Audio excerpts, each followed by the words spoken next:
할렐루야. 하나님은 저와 여러분 사랑하십니다. 우리 하나님 좋으신 하나님이십니다. 전우좌우 바라보시면서 인사합시다. 주의 이름으로 환영합니다. 사랑합니다. 참자로 좋습니다. 할렐루야. 네, 감사합니다.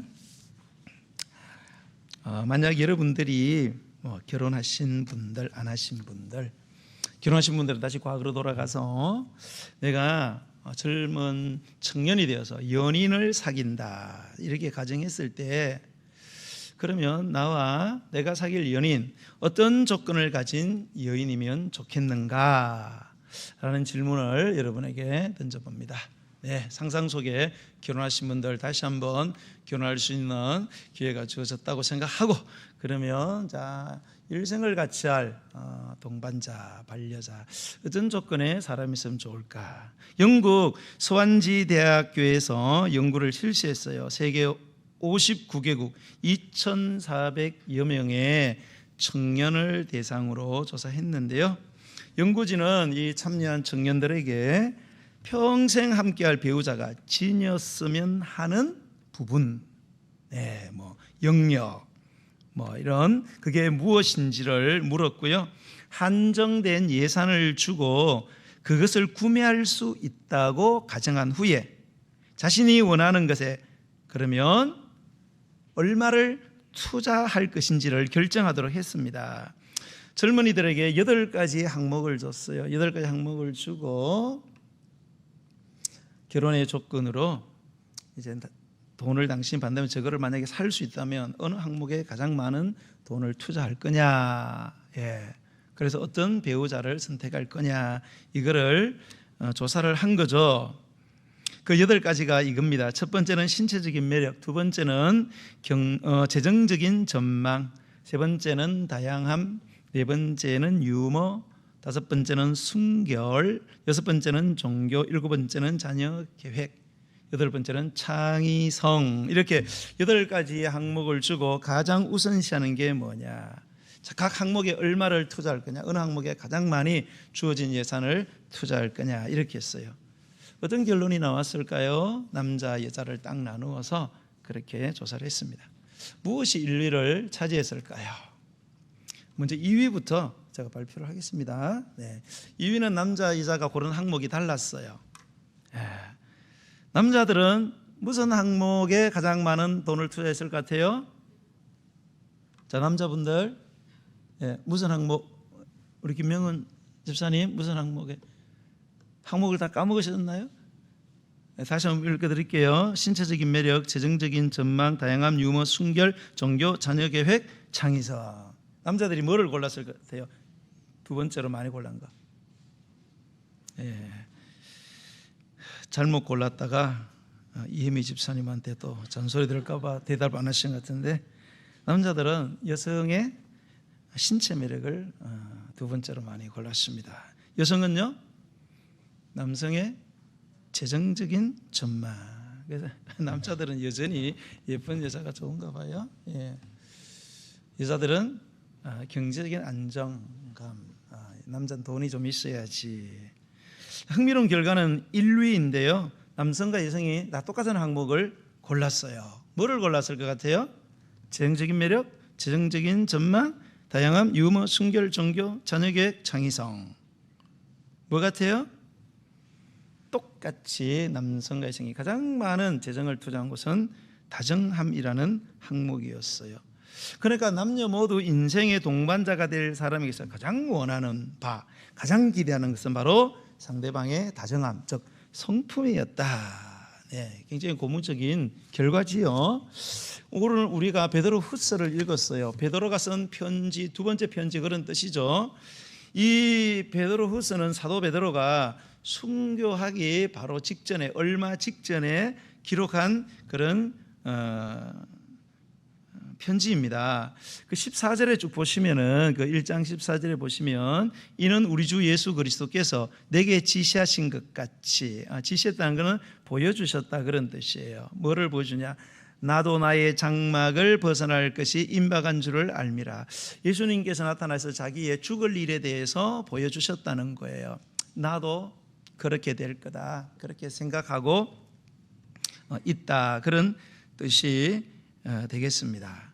그러니까 베드로후서는 베드로의 유서다 이렇게 보시면 되겠죠. 디모데후서가 바울의 유서라 그렇게 보면 이 베드로후서는 베드로의 유서다 이렇게 생각할 수 있습니다. 주님이 어느 날 감옥에 있는 베드로에게 나서 베드로야 이제 가야 되지 않겠나? 이렇게 예 주님 가야죠. 그래 너 이제 곧 처형당할 거야. 그러니까 마음 단단히 준비하고 있어라. 그래서 주님 알겠습니다. 제가 이제 주님 진 십자가 지고 제가 따라가겠습니다. 그러면서 그런 심정으로 이 편지를 썼다는 거예요. 얼마나 의미심장하고 비장한 그런 마음으로 썼겠습니까? 자, 죽음의 때가 가까운 것을 느끼고 있던 베드로. 여러분 어떠세요? 여러분은 만약에 주님이 밤에 나타났는데 현몽을 하는데 너무 생생해. 아무개야 3일 뒤에 가자. 할렐루야. 한 번도 아멘 하시네. 여기 많이 좋으신가 봐요. 3일 뒤에 가자. 여기보다는 천당이 안 낫겠나? 가자. 고생 많지. 그렇게 했는데 막 우리가 영음을 들으면 이거는 뭐 그냥 빼도 박도 못 하거든요. 확실하니까. 그래서 여러분 무슨 말 하게 이제 3일밖에 안 남았어. 여러분이 사랑하는 사람에게 마지막으로 무슨 말 하고 가고 싶습니까? 자, 베드로는 이제 자기의 죽음을 직감하면서 그가 교회에 편지를 쓰는데 무슨 편지를 쓰느냐? 교회 안에 들어와서 뭡니까? 교회를 어렵게 하는 거짓 교사들, 이단들을 말하는 거거든요. 이단들에 대해서 경계하는 그런 편지를 썼습니다. 자, 이 베드로가 걱정했던 교회 안에 들어온 이단들, 이 이단들의 특징을 가면 예수님의 재림을 부인했어요. 야, 예수님 다시 오신다. 이거 다 쓸데없는 소설이다. 뭐 다시 오냐? 그러니까 예수님이 다시 온다는 것은 세상에 종말이 있다 그런 뜻이거든요. 그러니까 너희들이 종말론적인 관점, 내가 오늘 죽을 수도 있고 죽으면 끝나는 게 아니고 주님을 만나야 된다. 그러니까 오늘 어떻게 살아야 되겠나? 그런데 이단들은 그런 거 없다, 그런 거 없어. 죽으면 끝이야, 무야, 무. 그냥 잘 먹고 잘 살면 되는 거지. 무슨 경건 주일날 야 헌금이 아깝다, 헌금이 아까워. 그냥 다 빨간 날 속초로 가고 남는 돈은 그냥 가서 쓰고 남으면은 뭐 애들 용돈 주든지 그래라. 그렇게 미혹을 했다는 거예요. 베드로는 이런 이단들이 외부로부터 오는 그 로마의 박해보다 훨씬 더 교회를 위기에 몰아넣을 수 있다는 사실을 경고하면서 거룩한 행실과 경고함으로 하나님의 날, 예수님의 재림을 반드시 바라보면서 종말론적인 관점에서 오늘 하루가 내게 주어진 마지막 날이다. 죽는 순간 끝나는 게 아니고 주님 만나야 된다. 천당 지옥 기다리고 있고 그거를 강력하게 부탁하고 촉구하는 내용이 베드로후서입니다. 여러분 예수님의 재림을 믿으세요? 예수님이 다시 오실 것을 믿으십니까? 성탄절 믿으시죠?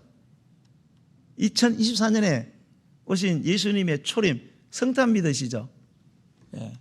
다시 오십니다. 여러분 처음 있으면 끝나는 거예요. 우리는 태어나면 반드시 죽습니다. 뭐 죽는 걸 부인하든 지역에서 뇌에서 삭제를 하든 죽음은 자동적으로 수동태로 우리에게 밀려옵니다. 여러분 세상도 종말이 있어요. 사람들은 근데 예수님의 종말이 언제 올까, 예수님이 재림이 언제 올까 굉장히 궁금해합니다. 예수님이 2000년에 속해 온다고 그랬거든요. 아직도 안 오니까 사람들은 안 올란가 보다. 이단들 안 오잖아. 2000년 전에 속해 온다 했는데 예수님 다 구라친 거야. 그런 거 없어. 그래서 예수님 재림이 굉장히 멀리 있는 줄로 생각합니다. 여러분 그렇지 않습니다. 여러분 시간이 얼마 남지 않았어요. 많지 않습니다. 그에 대한 자세한 내용은 여러분이 성경 공부하면 제가 가르쳐 드릴게요. 시간이 많지를 않아요. 우리가 이 땅에 있는 시간만 딱 주어졌어요. 그런데 우리가 얼마나 살지를 모르잖아요. 그죠? 여러분 죽는 순간 성경을 해석해 보면 바로 여러분이 주님을 주님의 재림에 바로 도달한다는 사실을 기억해야 돼요, 여러분. 예. 시간이 많지 않습니다. 여러분, 예수님이 처음 왔을 때는 왜 왔어요? 성탄절에 죄 지은 우리를 구원하려고 오셨잖아요. 구원의 길을 열어놨어요. 누구든지 구원의 길을 만들었으니까 가고 싶은 사람 가라는 거예요. 예수가 내가 길이니까 나를 통해서 가라고. 나중에 올 때는 구원하러 오는 게 아니고요, 구원을 완성하러 옵니다. 즉 심판하러 오는 거예요. 그 구원의 길을 걸어간 자들, 그 구원의 길을 버리고 예수님의 그 거룩한 사랑을 차버리고 자기 마음대로 살아간 사람들 심판합니다. 심판해서 뭡니까? 하늘과 땅에, 그리고 영원한 불못에 영생복락과 영벌 고통이 이어지는 이 세상을 뭡니까? 살아가게 하시려고 반드시 이 땅에 오신다는 사실을 꼭 기억하세요, 여러분. 꼭 기억하셔야 됩니다. 자, 그러면 이 베드로가 유언적으로 죽으면서 시간이 얼마 남지 않은데 죽으면서 마지막으로 교회에 남기고 싶어 했던 주제는 뭘까? 무슨 주제의 말을 남기고 싶었을까? 그게 4절이에요. 자, 4절 읽어보겠습니다. 시작. 이로써 그 보배롭고 지극히 큰 약속을 우리에게 주사 이 약속으로 말미암아 너희가 정욕 때문에 세상에서 썩어질 것을 피하여 신성한 성품에 참여하는 자가 되게 하려 하셨느니라. 아멘. 자, 베드로가 죽어가면서요, 성도들에게 가장 하고 싶었던 말, 가장 남기고 싶었던 말의 주제는 뭐냐? 바로 신성한 성품입니다. 성품에 대한 이야기를 남기고 싶어 했어요. 여기서 신성한 성품에 참여한다는 것은 하나님의 성품을 닮아가는 것을 이야기를 합니다. 자, 그러면 베드로가 왜 자기의 죽음을 앞두고 주님의 몸인 교회 성도들에게 다른 해야 될 말들도 많을 텐데 왜 굳이 성품을 강조하고 있을까? 아까도 말한 것처럼 이 베드로 후서는 그 종말론적인 관점에서 보낸 편지입니다. 무슨 말이냐? 너희가 성도라면은 너희들이 바라봐야 될 것은 지금 살고 있는 세상이 아니라는 거예요. 우리 성도들의 살아야 할 목표는 세상 나라가 아니고 하나님의 나라라는 거예요. 그런데 이 하나님의 나라에 우리가 속히 들어가야 되는데 그것을 위해서 자, 하나님의 나라를 맞이하고 하나님을 만나는데 이거를 위해서 이 땅에서 너희가 가장 시급하게 중요하게 준비해야 될 게 뭐냐? 주님을 만나기 위해서 이 땅에 주어진 이 고정된 삶, 한정된 삶에서 가장 하나님의 나라에 들어가서 하나님을 만나고 그분의 심판대 앞에 서고 그분의 나라에 들어갈 때 가장 중요한 것이 뭐냐? 베드로는 그게 성품이다, 이렇게 얘기를 하고 있어요. 베드로는 우리 신앙의 목표, 이 땅에 우리 생존의 목표를 제시해 주고 있는 거예요. 왜 우리가 살아가는가? 우리 신앙을 가진 이유, 우리가 신앙인으로 살아가야 되는 이유, 내 삶의 이유가 뭐냐? 하나님 나라 가야 된다는 거예요. 하나님을 만나야 된다는 거예요. 만나려면 준비를 해야 될 거 아니에요. 막 갈 수는 없잖아요. 여러분, 만약에 외국에 내가 유학을 간다, 석사, 박사를 따려고, 자, 만약에 미국을 간다, 그러면 여러 가지 준비할 게 많겠죠. 돈도 준비하고. 그런데 만약에 미국에 가서 내가 석박사 타가지고 위대한 학자 되고 싶어. 그러면 미국에 가서 하려면 많은 걸 준비돼. 그 중에 가장 중요한 게 뭐예요? 성품? 아니고 세상 나라는 그런 거 아니에요. 영어 공부를 많이 해야죠, 그죠? 예. 반드시 영어 공부를 많이 하고 가야 됩니다. 영어 공부를 안 하고 가면은 5년에 석박사 딸 거 10년, 15년 갑니다. 무슨 말인지 알아들어야지. 그냥 영어 회화를 한다고 되는 게 아니에요. 학문적인 용어가 어려우니까 자기가 원하는 학문적 분야의 전문 영어를 많이 공부하고 가야 돼요. 그래야만 목적을 이룰 수가 있는 거예요. 우리는 이 땅에 살아가면서 가장 준비해야 될 것이 뭐냐? 성품이다. 하나님의 성품을 닮아가는 것. 자, 이 사실을 이해하고 있는 것에 우리는 굉장한 주목을 해야 됩니다. 굉장히 집중을 해야 돼요. 여러분, 우리가 1절과 4절까지 읽었는데요, 7절까지 4절까지는 하나님이 왜 너희를 불러주셨는가, 왜 예수님 믿게 했는가를 설명하고 있습니다. 1절을 보시면 하나님과 구주 예수 그리스도의 의를 힘입어 보배로운 믿음을 받았다, 이렇게 하고 있어요. 예. 하나님과 구주 예수 그리스도의 의라는 것은 하나님의 뭡니까? 용서와 사랑을 말하는 것입니다. 인간의 의가 아니고, 네, 하나님이 우리를 의롭게 하심으로 보배로운 믿음을 우리가 가지게 되었는데, 자, 그러한 성도들에게 4절에 보니까 보배롭고 지극히 큰 약속을 또 하나님이 주셨대요. 보배로운 믿음을 가진 자들에게 지극히 큰 뭡니까? 그 약속을, 이 약속이 뭐예요? 바로 예수 믿어 영생을 누리고 하나님 나라 생명책에 우리의 이름이 기록되었다는 이 하나님의 자녀가 되어서 하나님 나라의 주민등록증 받고, 그리고 그걸로 끝나는 게 아니고 하나님의 자녀가 되고 예수님과 동등한 클래스에서 공동 상속자가 되어서 주님과 함께 영원히 만물을 통치하는 왕 노릇하는, 이런 완전히 상상을 초월하는 이런 약속을 받았다는 거예요. 그런 이런 약속을 그러면 하나님이 주신 이유, 목적이 뭐냐? 4절 중반절에 보면 이 약속으로 말미암아, 이 약속을 받았기 때문에 너희가 정욕 때문에 세상에서 썩어질 것을 피하여 신성한 성품에 참여하는 자가 되게 하려 하셨느니라. 예수님 닮아가라고 이런 약속을 받았기 때문에 반드시 준비해야 될 게 뭐냐? 신성한 성품에 참여해야 된다. 하나님의 성품을 갈고 닦는데, 닮아가는데,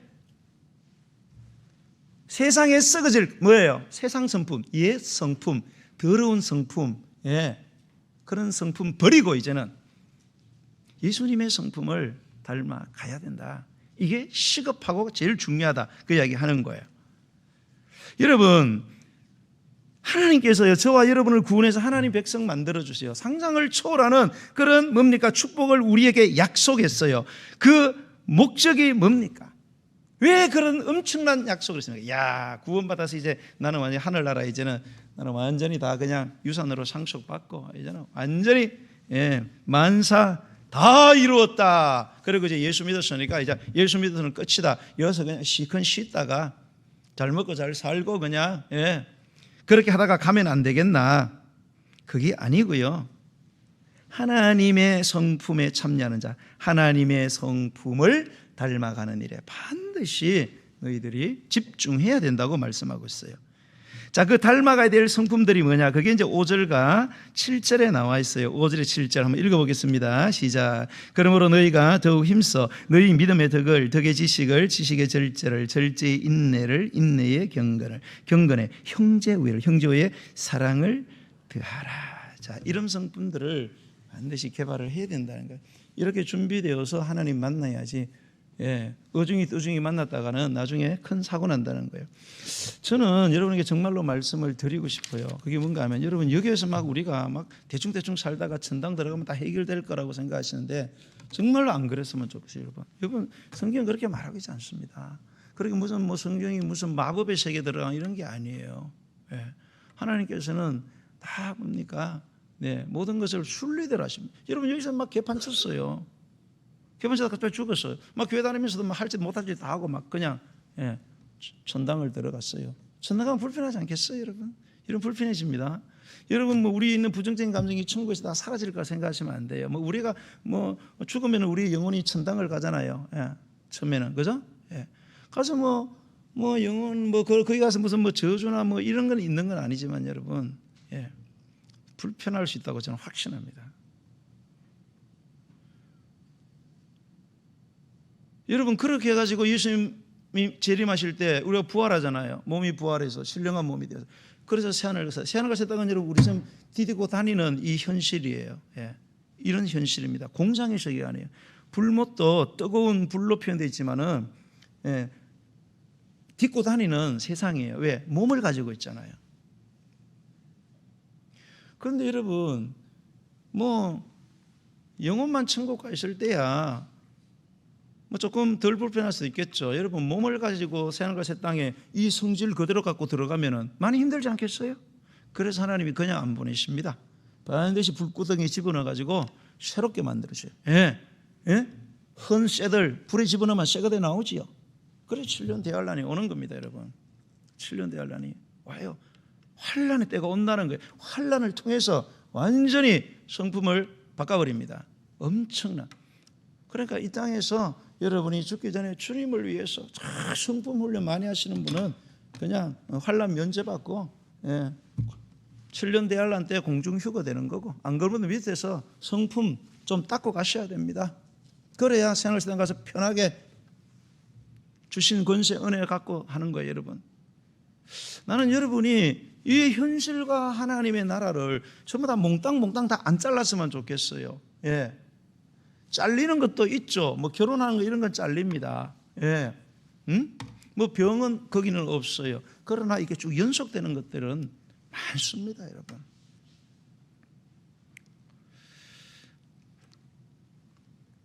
여러분 오늘 여기 보니까 이 8가지 성품, 첫 번째가 뭐예요?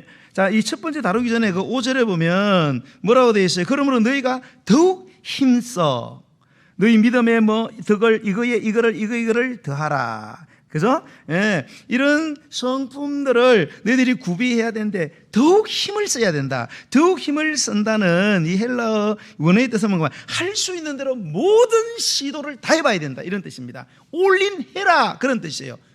네가 갖고 있는 모든 성실함을 여기에 완전히 다 투자해가지고 이 성품들을 너희들이 개발을 시켜야 된다는 거예요. 왜 그렇습니까? 왜 이런 말을 합니까? 성품의 문제가, 성품의 변화가 생각보다 복잡하고 까다롭다는 겁니다. 쉽지 않아요. 여러분, 성품은 세월이 흐른다고 저절로 변하지 않습니다. 여러분, 교회를 오래 다니고 직분을 맡는다고 저절로 성품이 좋아지는 게 아니에요, 여러분. 착각입니다. 힘을 써야 할 문제입니다. 신앙생활은 여러분, 나 혼자만 잘 믿으면 되지, 그건 신앙이 아니에요. 어떤 분 그래, 내 혼자만 잘 믿으면 되지. 아닙니다, 여러분. 여러분, 이 신앙이라는 건 항상 공동체를 생각해야 돼요. 여러분, 하나님이 어떤 분이세요? 하나님이, 우리가 믿는 하나님은 성삼일체 하나님이십니다. 네, 개수로 따지면 원이 아니에요. 쓰리입니다. 쓰리. 성부, 성자, 성령 하나님 분명히.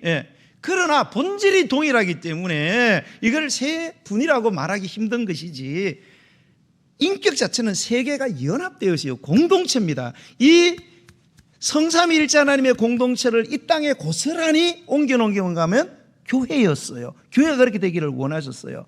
여러분, 교회라는 것은 절대 개인이 아니에요. 나 혼자만 잘하면 되지 아무것도 모르는 거예요, 이분은.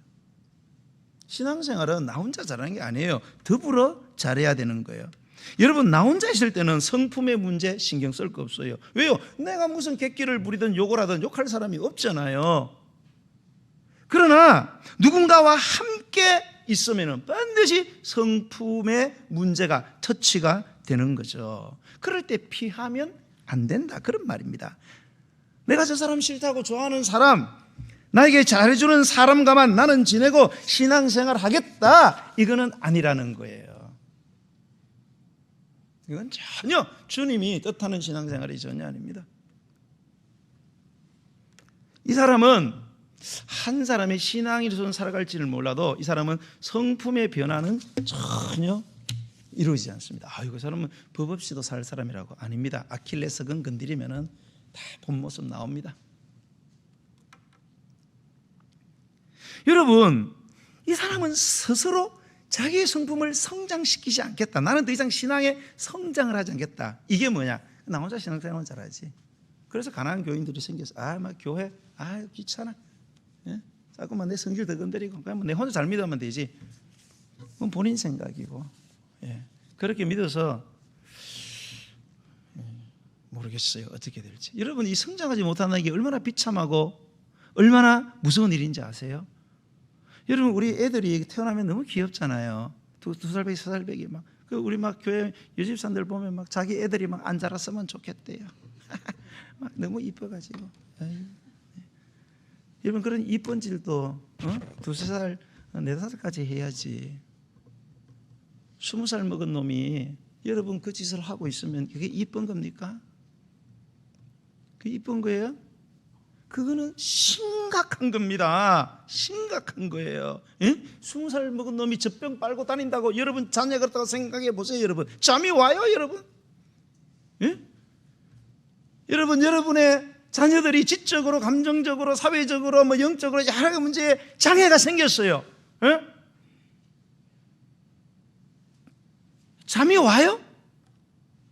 어떻게든지 고칠 수 있으면 고쳐보려고 돈 투자하고 시간 투자하고 할 거 아니에요. 그런데 우리는 신앙에 대해서 그런 관심을 전혀 갖지 않아요. 신앙이 안 자라는 것에 대해서는 자, 얼마나 내 모습이 비참하고 부끄러운 것인지. 여러분 예수님을 믿었으면 성장을 해야 되잖아요. 예수님을 10년, 20년, 40년 믿었어. 여러분 어린애들의 특징이 뭐예요? 여러 가지가 있죠. 좋은 것도 있지만 안 좋은 게 뭐예요? 만나면 싸워. 애들 좀 놀다가 그러면 남들은 신경 안 씁니다. 여러분 애가 엄마가 막 아빠 죽어가는데도 응? 배고프면 뭐라 그래요? 엄마 내가 배가 고프지만 엄마는 얼마나 더 아프겠어? 정신 나간 애입니다. 애들은 그러지 않아요. 엄마가 죽든 말든 먹을 거 내놓으라는 거예요. 교회를 오래 다니면 뭐합니까? 10년이면 30, 40년 됐는데 여전히 애처럼 챙겨달라 그러고 상처받았다 그러고.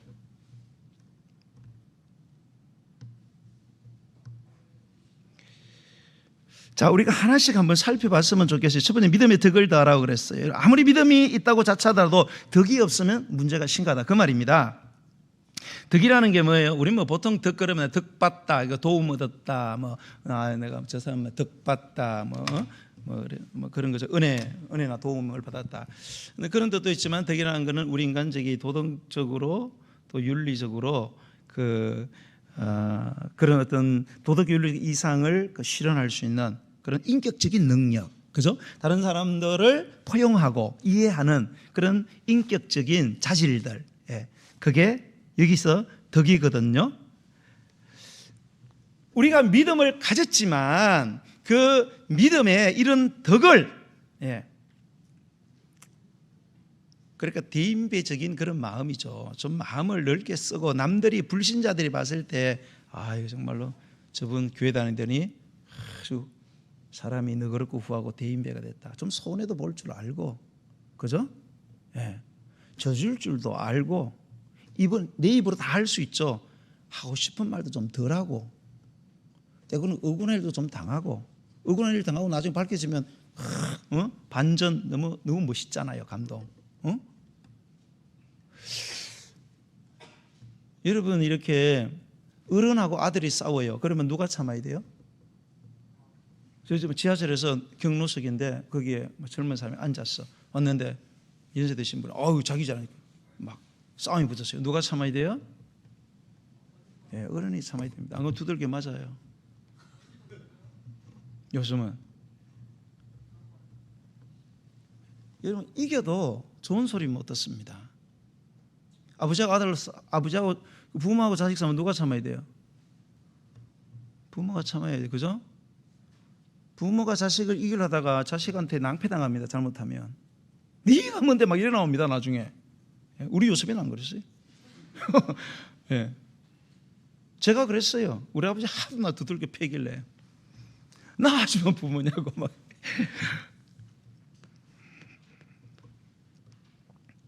저하고 여러분과 싸우면 누가 참아야 돼요? 제가 찾겠습니다. 그러면 저 중직자들하고 교회에서 중직자들하고 평신도가 싸우면 누가 참아야 돼요? 이정기 집사님이고 앞에 앉았네. 집사님은 안수 집사하고 서리 집사님하고 싸우면 누가 참아야 돼요? 중직자가 참아야죠. 자, 군사님하고 이 집사님하고 싸웠어요. 자, 누가 참아야 돼요? 군사님들 누가 참아야 돼요? 꼭 그렇게 참으셔야 알았죠? 한국 교회는 안 참습니다. 우리 군사님들이. 어디 나이 어린 것이. 제가 목회할 때는요, 권사님들 막 이렇게 말하던 집사님들 막 부엌에 가서 머리채도 잡고 그랬어요. 제가 목회하던 현장에서는요. 내가 별꼴을 다 봤어요. 저는 정말 우리 교회가 그렇게 안 되기를 바래요. 정말 그러다면 수단 가방에서 확 잘라버려요. 남편과 아내가 싸워서 누가 참아야 돼요? 남편, 우리 윤성규 씨 한 분이. 남편과 아내가 싸워 누가 참아야 돼? 아이고, 박수 한번 쳐겠습니다. 할렐루야. 네. 저도 뭐 그런데 요즘은 이제 그렇게 하려 노력하는데 남편이 참아야 됩니다. 뭐 이겨서 뭐 하겠어요? 그러면 막 남편과 아내가 싸웠는데 안 나가는 아내가 나가는 교회 나가 남편 보고 막 교회 나가지 말라고 막 싸웠다. 그러면 자, 남편 교회 나가야 돼요, 안 나가야 돼요? 나가야 돼요? 그러니까 아내가 지금 안 오고 있는 거예요. 그래서 남편이 안 오고 있는 겁니다. 남편 반대가 아내 반대하면은 나오지 마세요, 여러분. 왜 안 나올까요? 한 이불 속에서 별짓 다 하는데 왜 안 나와요? 네 인간성 보니까,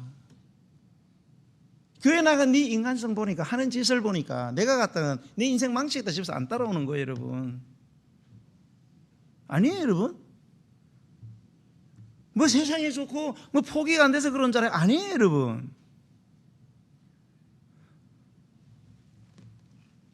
그러니까 그 아내 남편하고 성분 좀 고치고 같이 손잡고 나오세요. 예, 그 쳐주고 이러면은 나중에 따라 나옵니다. 그 같이 있는 사람. 예. 아니라고 부인하시는 분 3분 계신데 지금.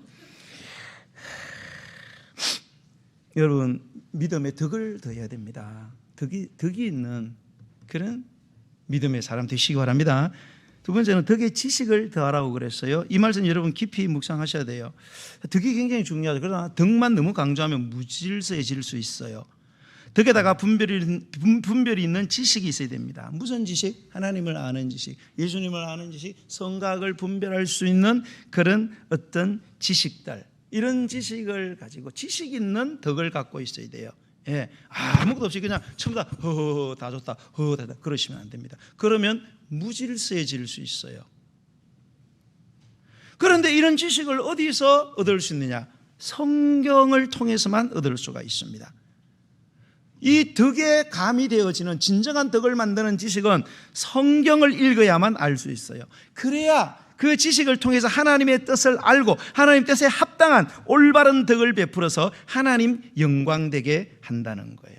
우리가 이런 지식이 없고 그냥 너무 덕만 좋아, 모든 거 다 좋아, 예, 그렇게 하다가 보면은 주님의 뜻이 아닌데도 모든 게 좋으면 좋은 거야, 그렇게 넘어가는 잘못된 덕이라는 사실을 우리가 알아야 됩니다. 그래서 하나님이 뭘 기뻐하시는지 그런 것을 알고 내가 마음을 써야 되고 내가 사랑을 베풀어도 베풀어야 된다는 거예요. 제가 목회할 때 한 여전도회 한 15명 속초에 놀러 보냈어요. 아줌마들. 원래는 이제 뭐 제가 이렇게 1박 2일로 이제 갔는데, 그럴 때는 이제 교육자들 보통 제가 이제 붙이거나 제가 직접 가는데, 그때는 뭐 교육자들 갈 수 없는 상황이었어요. 왜 교육자 붙이느냐? 감시하러 붙이는 게 아니고요, 여러분. 내가 이렇게 목회 경험 보니까 제 경험 아니고 일반적인 교회 불문율처럼 성도들 좀 많이 보내서 1박 2일 이렇게 보내잖아요. 꼭 가서 쓸데없는 짓을 해요. 지식 없는 그런 행동을 한다 이겁니다. 예. 이분들도 가가지고 술판을 벌였어요. 예. 안수 집사님 내가 저거 해가지고 운전해가지고 잘 이렇게 하라고 내가 안수기도까지는 안 했지만 기도해주고 보냈는데 안수 집사 중간에 조정을 해야 될 거 아니에요. 지식을 가지고. 참. 그런 덕은 하나님 기뻐하지 않습니다.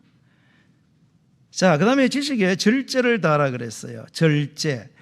자, 그 고린도 교회 보면요, 고린도 교회가 무슨 일이 있었는가 하면 고린도 교인들이 그 성경 지식이 많았어요. 그래서 이제 무슨 문제가 생기냐면 그 고린도 교회는 우상이 많았기 때문에 신전에 제사상에 바친 고기들이 많았어요. 너무 많으니까 이제 시장에 팔려고 나온 거죠. 그런데 그거를 이제 사 먹는 문제가 된 거예요. 그래서 야 이런 그 우상에 대해서 성경적으로 많이 배운 사람은 이 우상 아무것도 아니세요 이거. 아이고 이거 고기 하나님 만든 건데 무슨 귀신이 붙었어. 이거 다 기도하고 감사함으로 먹으면 되는 거야. 그리고 먹는데 어떤 사람은 절대 먹으면 안 된다. 뭐 집사님 왜 먹냐고 막 그 귀신 붙은 거라고 막 이런 거예요. 귀신 무슨 귀신 이 맹꽁아. 성경을 읽어보라고. 먹어도 된다고. 그런데 이거 우상의 제물에 기르던 사람은 그 막 제상 올린 거 귀신 붙어 그거 깨도 막 괜히 함부로 막 먹으면 안 되잖아요. 막 경건하게 먹어야 되잖아요. 예. 그때에 이 지식 있는 사람들이 뭡니까? 지식 없는 사람들에게 야 클래스가 나오고 다른데 가만히 있어. 난 먹을 거야. 막 먹어 치우는 거예요. 그러니까 믿음이 없는 사람은 지금 먹으면 안 되는데 막 먹는 거를 보고 도전을 받는 게 아니라 상처를 받고 신앙의 실족을 하게 되는 거예요. 그래서 바울이 이런 말을 합니다. 지식은 교만하게 한다. 사랑이 덕을 세운다. 이런 말. 여러분 왜 지식의 절제가 필요합니까? 지식만 내세우면 반드시 뭡니까? 교만에 빠지기 때문에. 교만에 빠지면 반드시 화가 옵니다. 왜요? 하나님은 교만한 사람을 절대 두지를 않아요. 왜?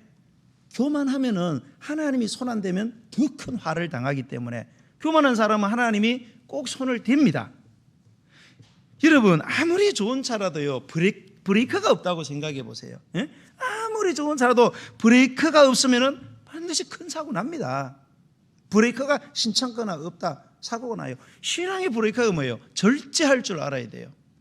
내 안에 많은 지식이 있어도 그걸 막 마음대로 막 사용을 하고 교만하게 사용하면 돌이킬 수 없는 인생의 패가망신을 당할 수 있다. 하는 게 영광이 되겠느냐 이 말이에요. 자, 절제에 인내를 다하라 그랬어요. 자, 절제는 하는데 여러분 한두 번은 절제하지만 계속 절제할 수는 어렵습니다.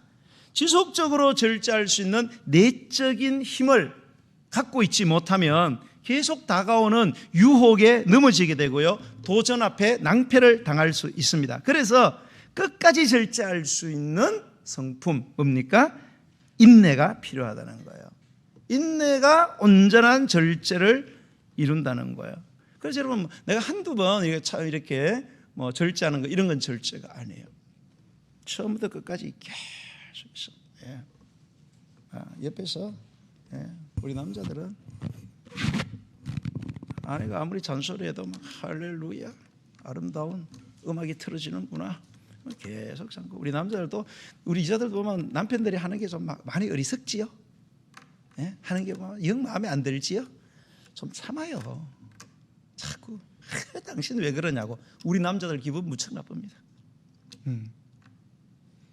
인내하면서 인내의 경건을 대해야 돼요. 자, 심리적으로 볼 때 인간이 인내하면은요 위험한 요소가 있어요. 참으면. 왜요? 안에 분노가 쌓인다는 거예요. 분노가. 그래서 우리 한국 사람은 이 분노를 차곡차곡 쌓아가지고 한을 만들어냅니다. 그러므로 우리 그리스도인들의 인내는 뭡니까? 경건성을 동반해야 돼요. 인내하되 경건해야 됩니다. 안 그러면 인내를 통해서 분노가 쌓이고 분노가 폭발을 해갖고 살인을 하게 되는 거죠. 자, 그런데 이 경건은 어떻게 해서 우리에게 만들어지느냐? 여러분 경건이라는 것은 완전히 100% 훈련되어지는 겁니다. 여러분 이 영적인 세계를요 이렇게 제가 늘 말씀드리지만 점프 하시려고 하면 안 돼요. 한번 기도 세게 하면 돼. 절대 그렇지 않습니다. 여러분 우리 이 영의 성장도 육체의 성장하고 굉장히 비슷합니다. 그래서 성경에서는 뭡니까? 육체의 연단은 약간의 유익이 있으나 경건의 연단은 범사에 유익하니 금생과 내세의 약속이 있다. 이러면서 육체를 연단을 해야 내가 힘이 생겨 일할 수 있잖아요. 이 영적인 힘, 경건도 훈련받아야 됩니다, 여러분. 훈련받고 자꾸 평가받고 그래야만 이게 성장을 해요. 자, 여러분 이 교회 다니시는 분들이 뭐 목사도 그렇고 다 막 못해 신앙, 정말로 못해요. 성격이 왜 그런가 하면 우리 그리스도인들은 이 평가받는 것을 많이 싫어해요. 그런데 특히 이 성품에 대해서 평가받는 걸 싫어해요. 그래서 성경 공부도 잘 안 하려고 그래요. 여러분 반드시 내가 반복적인 훈련 가운데서 계속해서 평가받지 않으면 그 다음 클래스로 절대 점프가 안 됩니다. 여러분 반드시 누군가의 평가받아야 돼요. 그래야만 우리 신앙이 성장할 수 있어요. 그런데 이 성도들도 보면은 이 목회자한테 평가받는 거 싫어해요. 좋아해야 되는데. 여러분들 다 공부 좀 하신 분들, 다 뭐 대학 나올 때 논문 쓰고, 대학원 때도 하고 박사학위 하고 평가 받아야 안 받아야 돼요? 끊임없이 평가. 개인적인 평가 다 보는 데 앞에서 발표해가지고 막 완전 얼굴 시뻘개지고 그래야만 학문의 성장이 있는 거예요. 아우 창피해. 내가 왜 평가받아? 그 사람은 아무것도 아닙니다.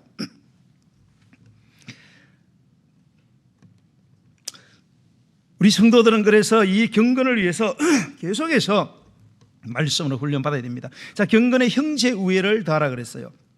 경건은 수직적인 관계죠. 하나님과의 그런 관계. 이것만 너무 지나치게 추구하다 보면 수평적으로 이 사람 관계에 소홀해질 수 있어요. 그래서 온전한 경건의 소유자는 하나님과의 수직적인 그런 교제 차원뿐만 아니라 사람들과의 이 수평적인 관계 속에서 아름다운 교제의 꽃을 피울 수 있어야 된다. 어떤 사람은 그런 사람이 있죠. 너무 거룩해서 다가가기가 힘들어. 그 사람 전도가 되겠어요? 하늘교회 안수집사인데 얼마나 거룩한지, 막 걸어 다니는 것도 거룩하고 말도 거룩해서 옆에 있는 불신자들이 뭐예요? 말도 붙이기 힘들어. 그건 반쪽짜리 경건이죠. 굉장히 자연스러워야 돼요. 온전한 경건. 그래서 형제들을 사랑하고 형제들을 배려하고 친절을 베풀고, 그래야 영혼 구원할 수 있잖아요. 자, 마지막으로 형제 우애에 뭐를? 사랑을 더하라. 자, 베드로는 하나님의 신성한 성품의 마지막 단계로 형제 우애에 사랑을 더해야 된다. 즉 모든 성품의 마지막 클라이맥스는 뭐냐? 바로 사랑이다라고 쐐기를 박아버립니다. 이 사랑은 기독교의 최고의 덕목으로 아가페 사랑을 말하는 거예요. 조건 없이 희생하는 그런 사랑. 자기 몸을 아낌없이 내어주고 목숨을 기꺼이 바치는 거룩한 이 하나님의 사랑. 세상 사랑 말고. 세상 사랑은 천지죠. 조건적인 사랑. 뭐 해주면 해줄게. 그런 저급한 사랑 말고 조건 없이 희생하는 그런 사랑을 가져야만 그게 예수님의 성품을 담는 길이다라고 이야기하고 있습니다. 여러분, 사람들은요, 이 사랑 그러면은 뭐 화려하고 행복하고 이런 것만 생각해요. 여러분, 사랑은 그런 거 아니에요, 여러분. 그건 가짜 사랑이에요. 누구를 사랑하면서 나는 맨날 행복하고 이제는 막 모든 고생 다 끝났다. 그건 사랑이 아닙니다. 그건 사기치는 겁니다. 사랑에는 반드시 고통이 동반됩니다. 그래야 안 그래요? 진정한 사랑은 굉장히 아파요, 여러분. 엄청나게 아픕니다. 왜? 책임이 따르고 희생을 해야 되기 때문에. 그리고 그 사랑이 진짜예요. 나머지 전부 다 가짜입니다, 여러분. 여러분 주님을 사랑하세요? 여러분 교회를 사랑하세요? 여러분 배우자를 사랑하세요? 여러분 자식을 사랑합니까? 그러면 굉장히 아파야 돼요. 아우, 결혼할 때 왜 이렇게 힘들어? 그게 정상이에요, 여러분. 뭐 천생연분하고 시작했지만은 원수지간 되는 겁니다. 그게 사랑이에요, 여러분, 원래.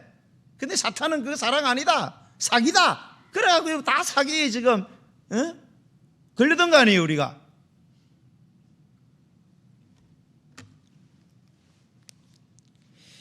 저는 이렇게 해서 개인적으로 좀 마음이 이렇게 뭐 아픈 것들이 있어요.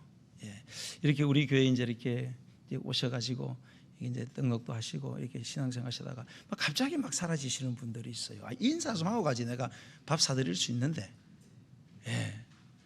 갑자기 좀 가시지. 뭐 물론 피지 못하면 이제 갑자기 가는데, 그래서 가신 분들 가운데 이렇게 인사하고 가시면 제가 안수기도도 해주고 이렇게 이제 끈 하나 주고 이제 보내고 뭐 바로 옆으로 가도 그래요, 저는. 뭐 어차피 다 주님의 교회인데, 가시면 되시. 저는 잘 갔다 생각해요. 그렇게 또 말로 카드를 내나? 카드 내지 말지. 내가 결정했으면 내 결정에 책임지고 희생할 줄 아는, 난 그랬으면 좋겠어요.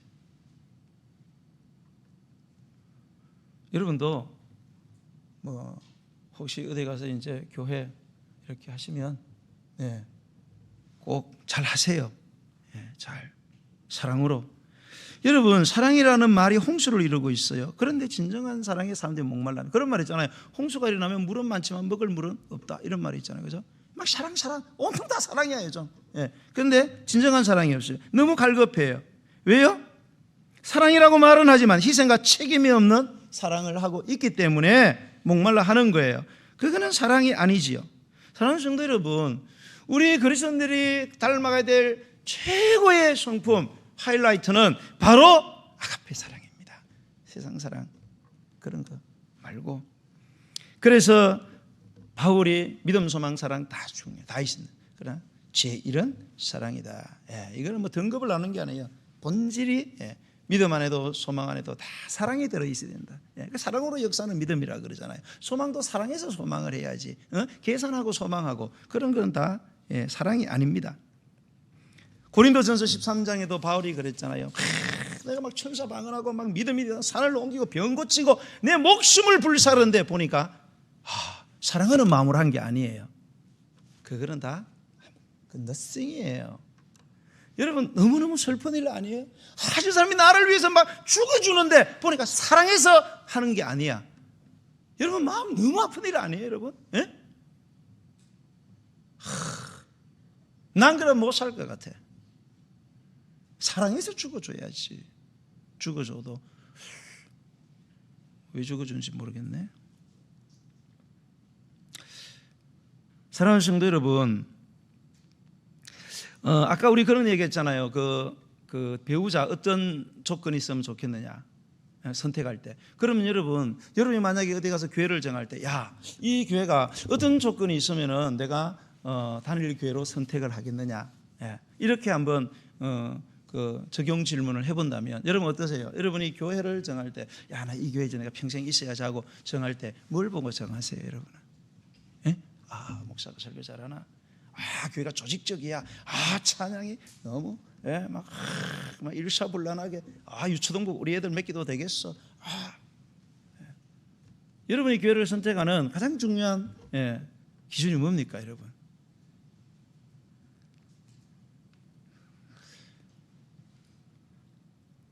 여러분, 우리가 사람을 만나면 처음 만나면 뭐예요? 그 사람의 첫인상을 보죠. 저 사람 키가 크다. 아이고, 대머리가 좀 까졌네. 아이고, 속이 다 빠졌네. 뭐 이렇게 다리가 좀 이상한데 막 이러다. 근데 계속 만나면서 관심이 어디로 가요? 결국은 그 사람의 성품으로 가는 거죠. 이 사람이 사람 됨됨이가 됐나? 우리에게 결국 우리에게 뇌리에 남는 것은 결국은 그 사람의 성품이라는 것입니다. 여러분은 예수님 믿으면서 이렇게 제일 고심하는 게 뭐예요? 내가 예수님을 믿으면서 정말로 너무나 이게 막 고민돼 그런 거. 기도 응답이 잘 안 돼서 난 기도하는데 왜 이렇게 안 될까? 기도하는데 왜 이렇게 돈이 안 올까? 하나님을 만날 수 있다고 이야기하는데 왜 이렇게 안 느껴질까? 이런 게 제일 고민이 되십니까? 여러분, 우리 그리스도인들이 제일 고민해야 되는 거예요. 내가 이렇게 예수를 믿는데도 왜 내가 안 변할까? 이거를 고민하셔야 됩니다. 왜 나는 부부싸움을 하는데 왜 나는 져주지 못할까? 내가 이길 수 있는데 왜 나는 져주지 못할까? 내가 예수를 믿기 때문에 왜 내가 손해보지 못할까? 왜 용서가 안 될까?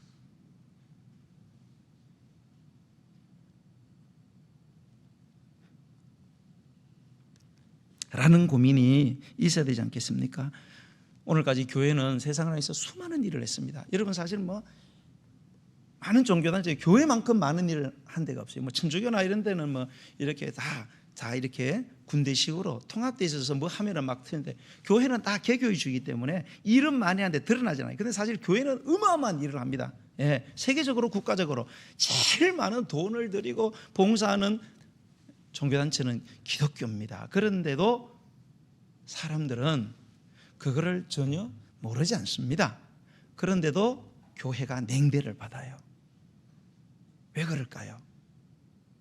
왜 교회가 그런 많은 일을 하는데도 왜 교회는 냉대받고, 왜 그런 많은 일, 좋은 일을 엄청 하는데 왜 교회 올려가지 않을까요? 여러분, 교회의 진짜 모습은 얼마나 많은 일을 하느냐를 통해서 진짜 모습을 증명해내는 것이 아니고요, 어떤 모습으로 살아가는가가 교회의 진짜 모습을 증명하기 때문에,